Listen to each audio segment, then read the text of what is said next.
Yeah, I mean, it's just it depends on Uh, how much time you have I and how got. long you want to go. There's so many credits. Yeah, you work with J. Oh Cole, yeah, yes? Born Sinner. That Yeah. was another crazy one.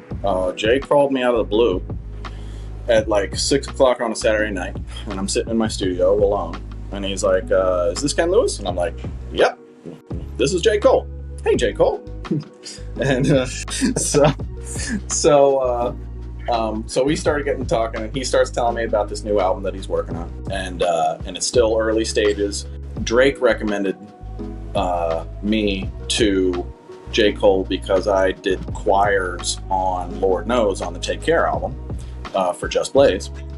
Lord Knows choirs and all the kind of the music under the choir, that's all me and my people. So Drake told J. Cole. J. Cole calls me.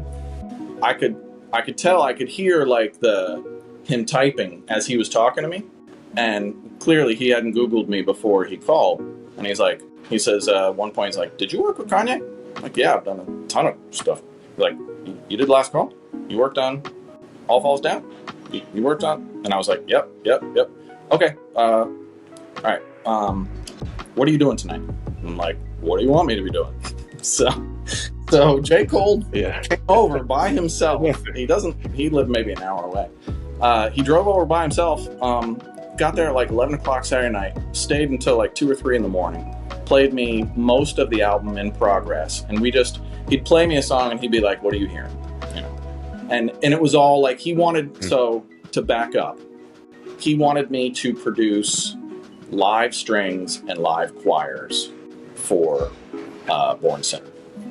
So, he would play me a song and he'd be like, "All right, you hearing anything? What are you hearing?" And we would just talk through a whole bunch of things. And then that ended up leading to, I produced the choirs and strings on Crooked Smile, on, I think, 5 on Born Sinner.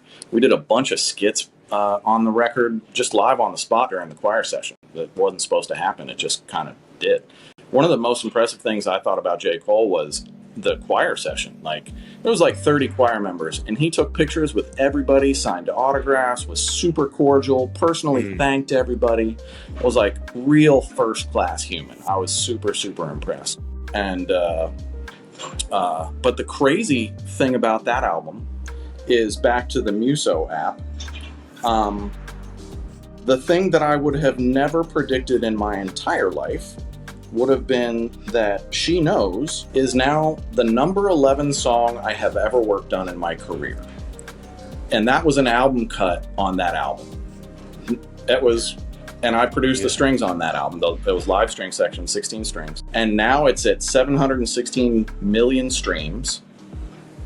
How? And it's TikTok.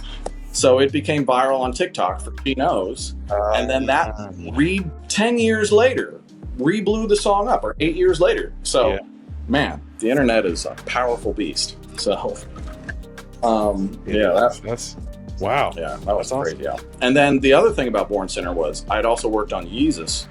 Yeezus and Born Sinner came out the same day. Yeezus was number 1, Born Sinner was number 2. The next week, Yeezus number 1, Born Sinner number 2. Week 3, Born Sinner number 1, Yeezus number 2. So that was I couldn't believe it. I could believe it. You're just Oh man, it was amazing.